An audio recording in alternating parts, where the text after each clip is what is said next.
Hello students, I am VLN Swarupini, lecturer in biochemistry from Sri Venkateswara College of Arts and Sciences, which is affiliated to Adikavinanaya University, Rajahmundry. Now, I would like to discuss about 3rd BSc Biochemistry elective paper, that is Basic Microbiology. From this paper, we have already discussed about first unit and second unit, and discussing the topics from unit 3. And in the previous class, we have discussed about the protozoan diseases, that is amoebiasis, and also the other disease is malaria, which are caused by protozoan species. And now we'll discuss about bacterial diseases like typhoid and cholera. So firstly, let's see about typhoid. So we all know how this typhoid is a just like a feverish disease, but in untreated conditions, it may also lead to death. And we all know it is caused by the Salmonella typhi bacteria and transmitted mostly from the mosquito bite. Okay, so let's see about this particular typhoid in detail. Basically, this typhoid is caused by different species of Salmonella, like Salmonella typhi or Salmonella typhimurium. So these kind of species, and one of the important and dangerous bacteria is this Salmonella typhi. So let's see. So this typhoid, we all know it is a feverish disease. So the initial symptom of this typhoid is fever. Okay, on and off fever, it will be in the on and off mode. Okay, so infectious fever disease caused by the bacteria Salmonella typhi and less commonly by Salmonella paratyphi. So most commonly caused by Salmonella typhi and sometimes in rare conditions caused by Salmonella paratyphi. So here Salmonella typhi and Salmonella paratyphi are the major causative agents of this typhoid. So in general we call this as typhoid fever. Why? Because this is a feverish disease. Okay. So coming to the Salmonella typhi, it is a gram-negative bacteria. It is a gram-negative bacteria. And enteric bacillus belongs to the family Enterobacteriae, and this belongs to the family Enterobacteriae and bacilli. It is in a rod shape. In this manner it is present. It is in a rod shape and it is a motile facultative anaerobe and susceptible to various antibiotics. So this is a motile facultative anaerobe. So here anaerobe means it can withstand lack of oxygen. Even it can survive under absence of oxygen. So this particular Salmonella typhi can also withstand many kinds of antibiotics. Okay, so the Salmonella typhi is also known as Salmonella enteric typhi. Here Salmonella enteric typhi or Salmonella typhi is the same. And if you see about the host, the Salmonella typhi has one host, that is human.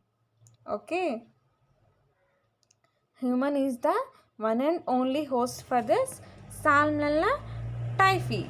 And here whenever the Salmonella typhi infects a human, what happens? That person will have fever. Okay, so if you see the structure of the Salmonella typhi, this is the rod shaped structure of this particular Salmonella typhi. This is the structure. Okay, and whenever it is infected to a human, what happens? Enteric fever, we can also call this as enteric fever, or typhoid will be caused. And here mostly infected from contaminated food and water, and Salmonella typhi grows in intestines and blood of the human. Okay, so it is mostly contaminated from food and water. And if you see the transmission mode, it is also a feco-oral route. It is also a feco-oral route. And who are the person is infected, that person, in that person this particular typhoid is excreted in the feces, and by that particular feces contamination in any food related material, again that will enter a new person for the infection. And this typhoid has no animal carriers except humans, and sometimes humans are the only known carriers of the bacteria like this Salmonella typhi. And here, asymptomatic human carrier is an individual who still excrete Salmonella typhi in the stools about after 1 year of the acute stage of the infection. So, after acute stage of infection in any individual, even after 1 year also, that particular person will excrete Salmonella typhi in his stool. That means even though the infection is not showing any symptom in that particular person, that particular person is capable of spreading this Salmonella typhi through his stools. Okay, and here now let's see about the pathogenicity of the Salmonella typhi. So this Salmonella typhi has only one host, that is human, and here this is passed through fecal-oral route, and infection of Salmonella typhi by ingested contaminated food is most commonly seen. So this is nothing but the fecal-oral route. And here bacteria after entering human body, it invades a small intestinal mucosa. So it will infect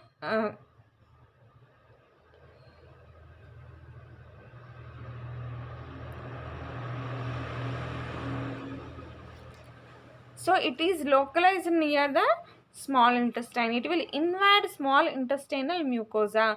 It will cross the small intestinal mucosa, and it is transported to regional lymph nodes. Okay, through that small, by invading the small intestinal mucosa, that means it will cross the small intestinal mucosa, and in that way it will be transported to the lymph nodes. Okay, which are near to the small intestine. Lymph nodes which are near to the small intestine, it will reach. So this Salmonella typhi multiplies in the intestinal lymphoid tissues, in the intestinal lymphoid tissues. Okay, and this intact with enterocytes, memory cells, uh, ileal Pierce patches during 1 to 3 weeks of incubation period.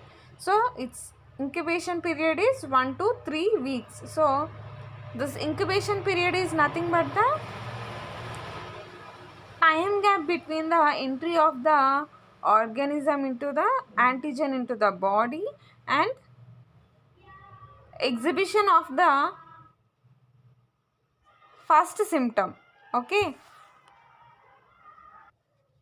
so here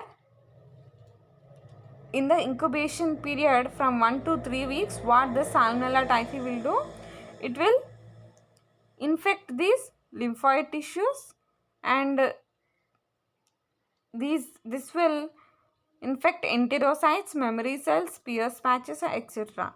Okay, and during this 1 to 3 weeks of infection, diarrhea is also attacked. So this presence of diarrhea is not seen in every typhoid patient. It is only seen in few cases. Okay, by the end of incubation period, bacilli enter bloodstream. So now this will enter the bloodstream. This Salmonella typhi will enter the bloodstream, and it will reach this gallbladder, biliary system, and lymphatic tissues by multiplying in higher numbers. Okay, this will multiply in higher numbers and it will invade. That means it will destroy this gallbladder, biliary system, lymphatic tissues by multiplying very rapidly in these areas. So after that it will pass into the intestinal tract. Okay, so firstly what it will do, immediately after entering the body, it will move to the small intestinal mucosa. This is the first initial stage. Later it will be transported to the regional lymph nodes. Later it will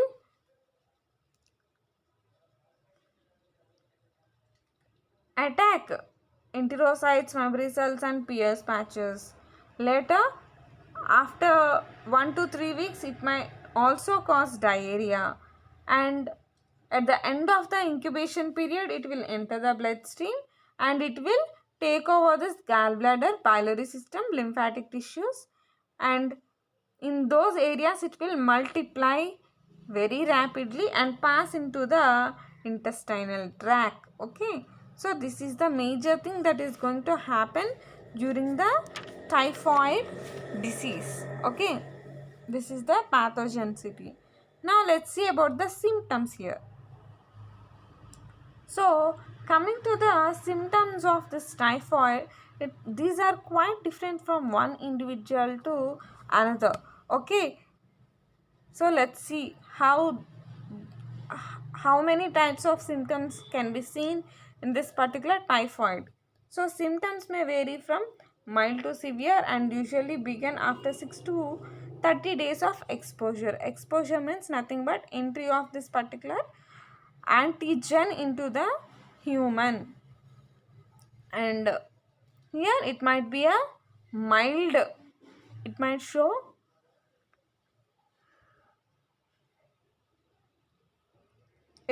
mild symptoms or severe symptoms, and the days of incubation is also not accurate in one individual. That means from one individual to another individual, incubation period will be different. Okay, so it might cause the symptoms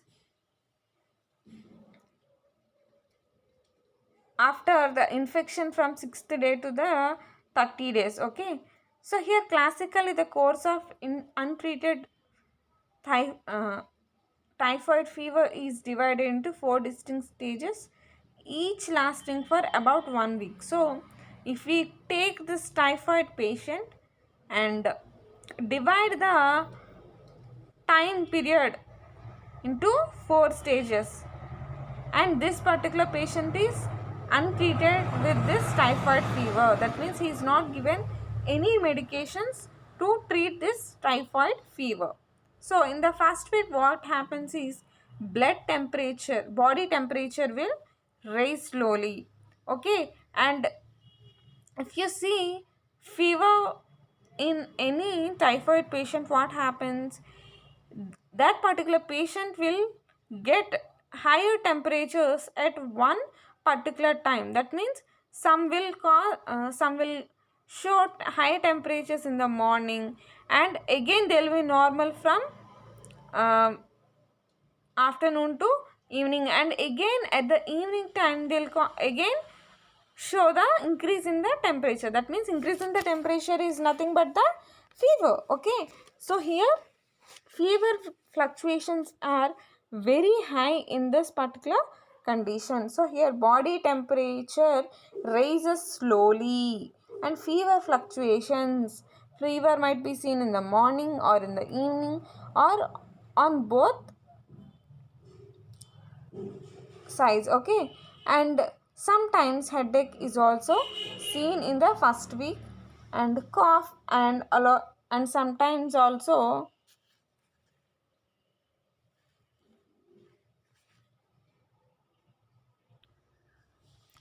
and also bloody nose, that means blood in the nose is also seen in quarter of cases. That means in 1/4 cases of the typhoid, blood is seen in the nose, and abdominal pain is also possible in few cases. So during the first week, along with fluctuations in the temperature, headache, cough, bloody nose, and also abdominal pain can be most commonly observed, and also decrease in number of circulating WBC is also observed. That means white blood cells circulation will be also decreased.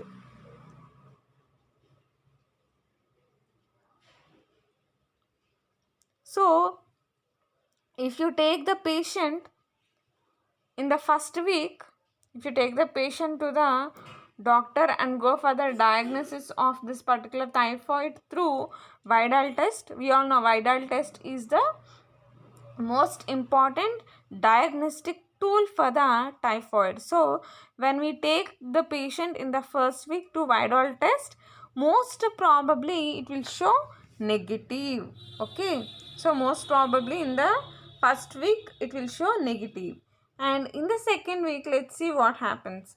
In the second week, person is often tired with high fever, so patient will be ill and he'll be tired of this high fever.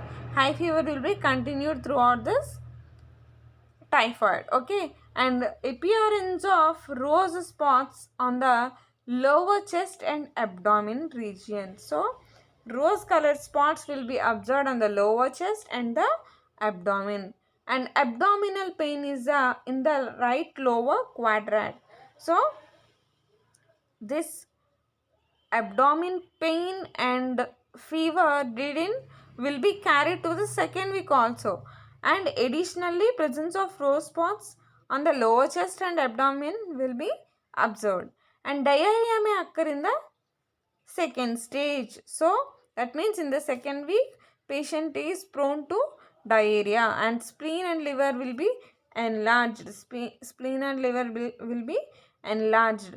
So in the second stage or second week, if you take this patient to the Vidal test and blood cultures, here strongly positive, the presence of this Salmonella typhi will be strongly shown. Okay, so this is in the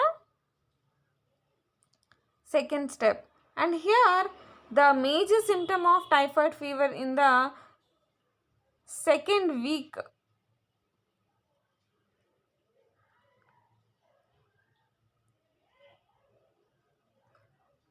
that rise in the temperature in the afternoons. Okay, during the afternoons patient will be observing higher temperatures. So these are the major symptoms that we see in these typhoid patients. Now let's see what happens in the week 3.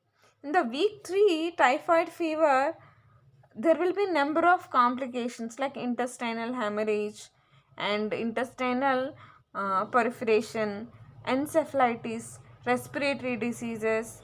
Okay, and the fever will be still high and diarrhea is also observed, and platelet count will go down. Okay, so these are the few symptoms. Let's see.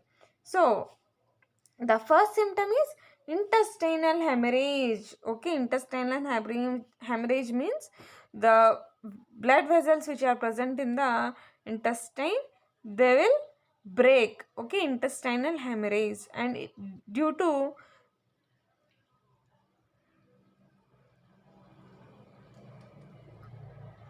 bleeding in congested Pierce patches, okay.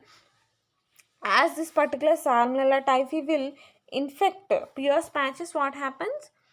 There will be bleeding in those Pierce patches, and that will be seen in the intestinal area. That will call as intestinal hemorrhage. And the next one is intestinal perforation in the distal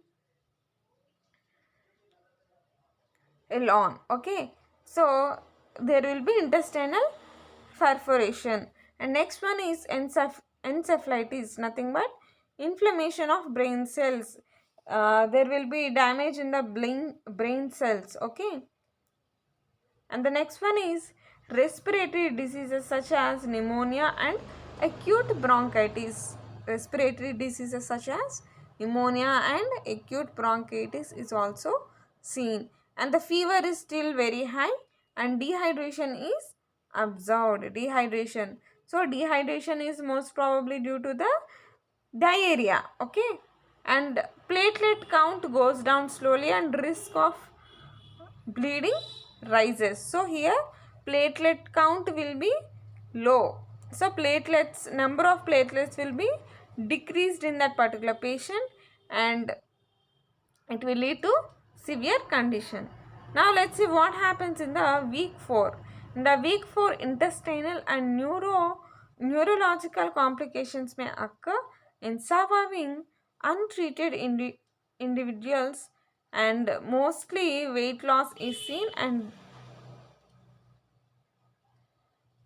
debilitating weakness is also observed. So in the 4th week, if the patient is still untreated with any medications, in the 4th week what happens is intestinal and neurological complications are highly seen, okay. And here weight loss is also observed, and deadly weakness will be seen in the patient, okay. So this is in the 4th week.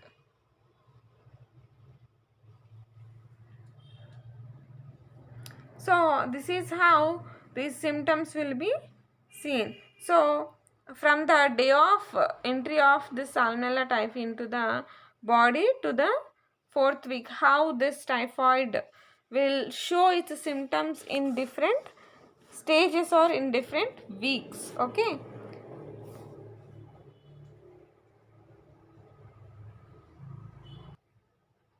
So what are the symptoms in the first week? Let's see again.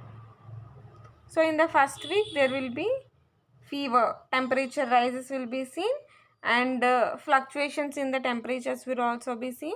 Headache will be present, cough and malaise is present, and bloody nose is seen, and stomach pain in the abdominal pain is also observed. And here WBC circulation will be less, and when undergone this viral test, negative result will be shown. And in the second week what happens? High fever will be seen, red spots appear on the lower chest and the abdomen, abdominal pain will be continued, diarrhea is seen, and enlargement of the spleen and liver is seen. And here viral test is strongly positive in the second stage. And here in the third week what happens? Number of complications like intestinal hemorrhage, intestinal hemorrhage, intestinal perforation, encephalitis, respiratory diseases like pneumonia and acute bronchitis. And also high fever is still will be continued, and along with dehydration, and less number of platelets will be seen. That means there will be platelet count will go down, okay. So these are the important symptoms in the week 3. Coming to the week 4, there will be complications in the intestine and in the nervous system, in the neurological system, okay. So if still the patient is not treated with proper medications, It may lead to weight loss and deadly weakness in the patient. So these are the symptoms. Now let's see how this is diagnosed, how we can diagnose this particular typhoid. We all know typhoid, for typhoid Vidal test is most commonly carried. So apart from this Vidal test, what other ways do we have to identify this typhoid? Let's see. So diagnosis is made by any blood, bone marrow, stool cultures and the Vidal test, slide agglutination and antimicrobial susceptibility. So let's see about that. So first one is cultures, development of cultures. So here development of cultures means here Salmonella typhi cultures will be developed with suitable culture medium artificially, and by identifying those particular Salmonella typhi, we can come to an conclusion that this particular person is infected with Salmonella typhi. That means we'll take sample from the patient. Small sample of patient's blood is taken along with stool and urine also. So here cultures not only made for the blood, also for stool culture will be developed and also urine culture will be developed. In rare conditions, bone marrow is also cultured. Sample from bone marrow is taken and that bone marrow is cultured for the identification of the Salmonella typhi. Okay. After bacterial growth development, the culture is checked under microscope for the presence of this typhoid bacteria. So we should identify the colonies. So we have taken the samples of patient's blood, stool, urine and bone marrow, and we have cultured in a suitable culture medium artificially. And now we should observe the colonies which were developed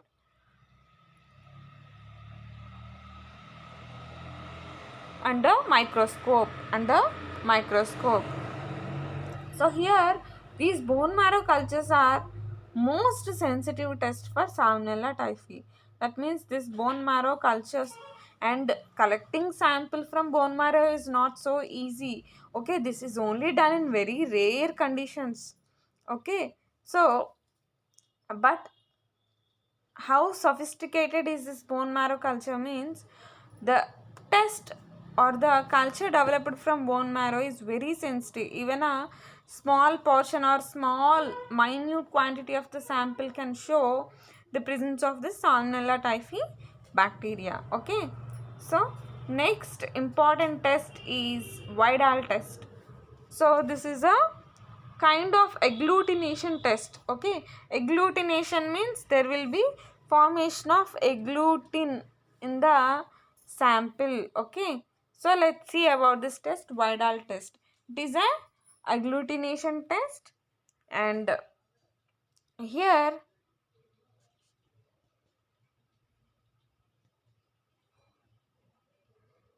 uh, the test sample, that means sample will be collected from the patient and it will be mixed with serum containing typhoid antibodies. So um, there will be serums in the Vidal test and we should mix the sample that we have collected from the patient with the serums which are given in the Vidal test kit. And then what will happen? We can detect the presence of Salmonella typhi and Salmonella paratyphi. Why? Because in the Vidal test kit will have both antibodies for the Salmonella typhi and Salmonella paratyphi. Okay, if that particular patient is having Salmonella typhi, what happens? The antibodies which were provided for the Salmonella typhi, these antibodies and antigens will be attached to each other and they'll form agglutination. So if this particular patient is is doesn't having this Salmonella paratyphi, what happens? There will be no agglutination in with this antibodies of Salmonella paratyphi. So we can finally detect that Salmonella typhi is present in the patient. So in this manner, these Vidal tests will be carried. Okay, and here detection of O and H antibodies in patient, and serum Vidal test is carried in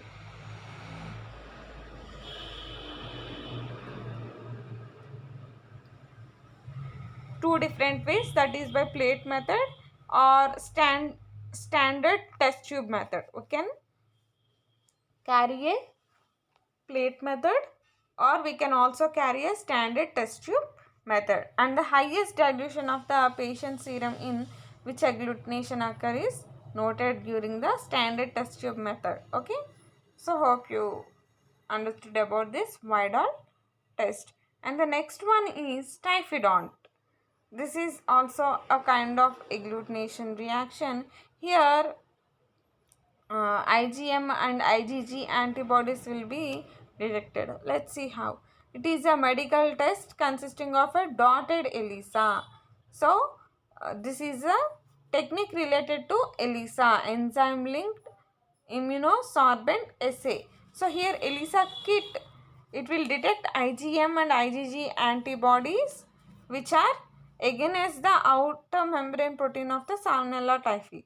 So here if antigen Salmonella typhi enters our body, what happens? Our body will produce antibodies against that particular antigen.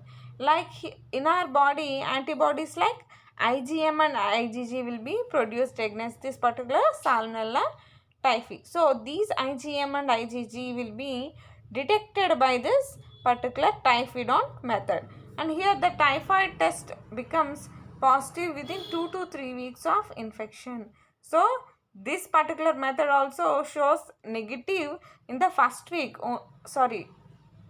in the first day only. From 2 to 3 days of infection only, this can show better result. Okay, and here separately identifies IgM and IgG antibodies also. This particular typhidont will not just identify IgM and IgG as a whole, but individually and separately IgM and IgG can also be identified. And the test is based on the presence of specific IgM and IgG antibodies in specific 50 kDOMP antigen. Okay, and important limitation of this test is that it is not quantitative and the result is only positive or negative.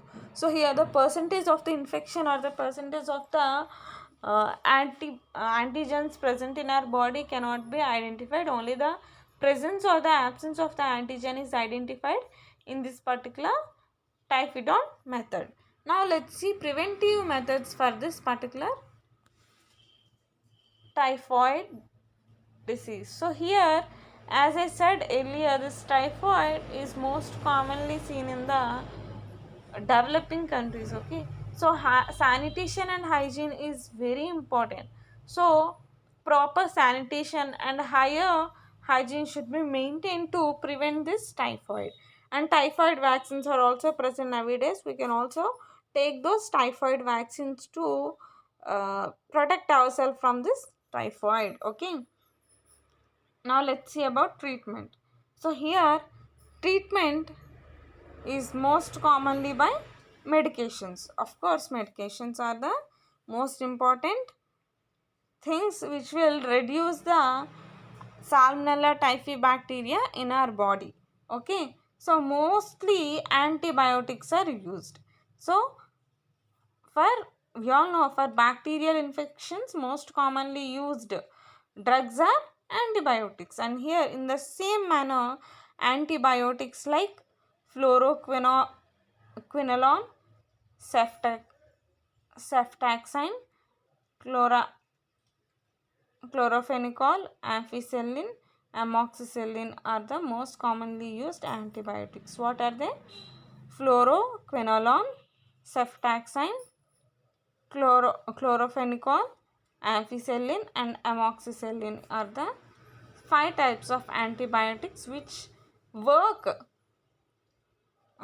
better against this particular Salmonella typhi bacteria. Okay, so this is about the Salmonella typhi, and the disease caused by the Salmonella typhi is typhoid. So hope you understood well. Please write the notes, and if you have any doubts please contact me. I have already posted these PDFs of this topic in your WhatsApp group.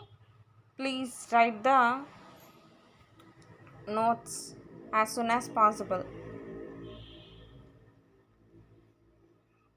and also draw the diagrams with neat